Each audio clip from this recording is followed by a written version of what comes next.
Thank you very much, Trevor, and thank you all for coming out here today to have this briefing of the ninth round of the Transatlantic Trade and Investment Partnership negotiations, or TTIP. We're very pleased to host our European colleagues here today, this week in New York.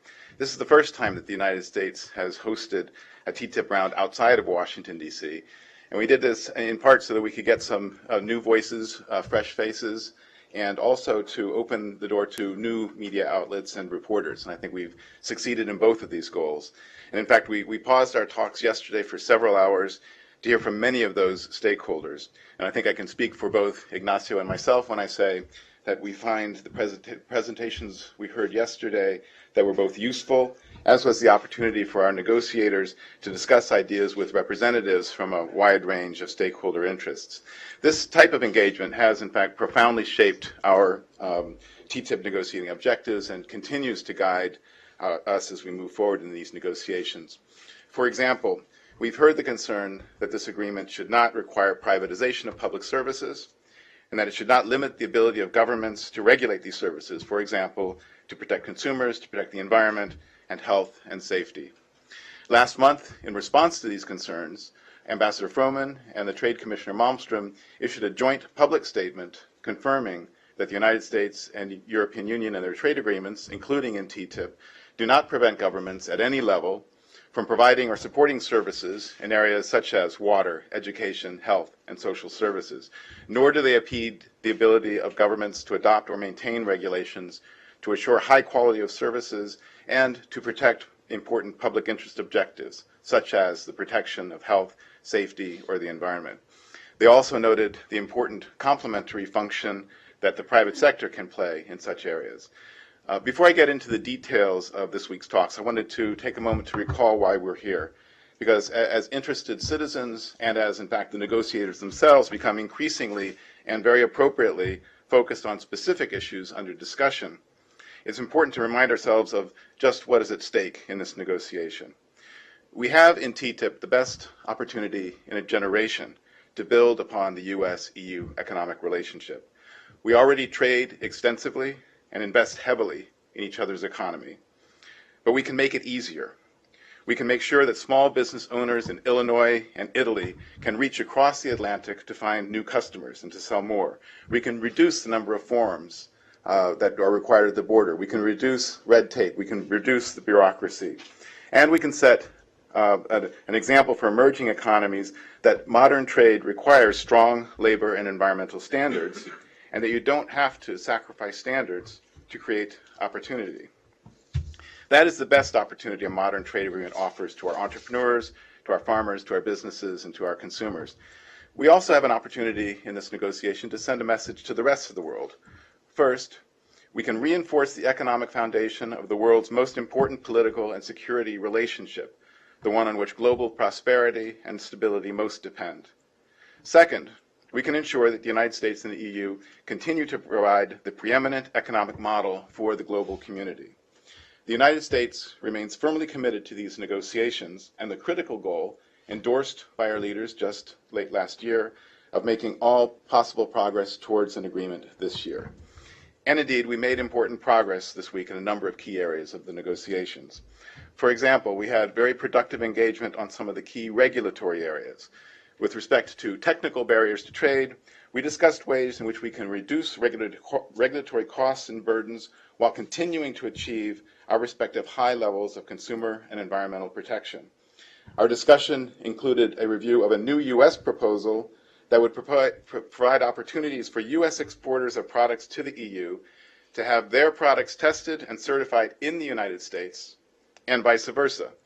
This is one example of how in TTIP we are seeking to reduce costs, eliminate duplicative testing requirements, and to set a model for third countries.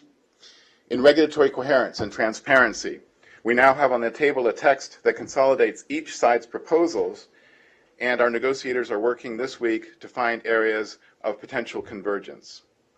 And in our discussion on sectors, negotiators and a range of regulators are at the table accomplishing the necessary technical work to achieve regulatory compatibility in a number of important sectors, including automobiles, pharmaceuticals, and medical devices. Our negotiators on customs and trade facilitation continued their important work on identifying ways to limit unnecessary delays at the border, to eliminate red tape, and to facilitate the movement of goods across borders. Eliminating these types of barriers is not only important for streamlining the way exporters reach customers in Europe and in the United States, but also in pioneering new standards and practices for these procedures worldwide.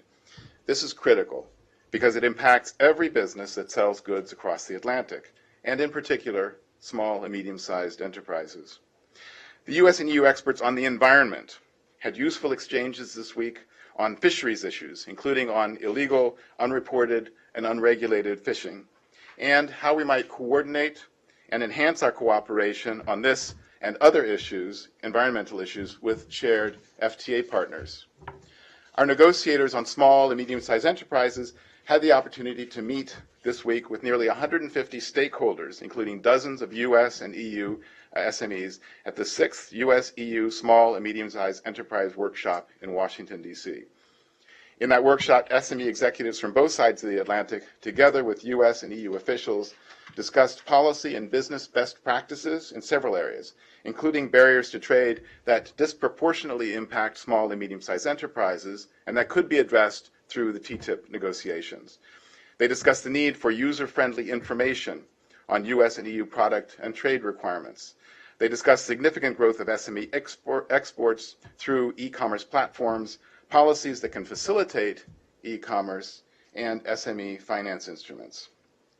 In services and investment, we are working toward the tabling of ambitious second service offers before the next round as a result of the very constructive intersessional discussions between our ministers last month in Brussels.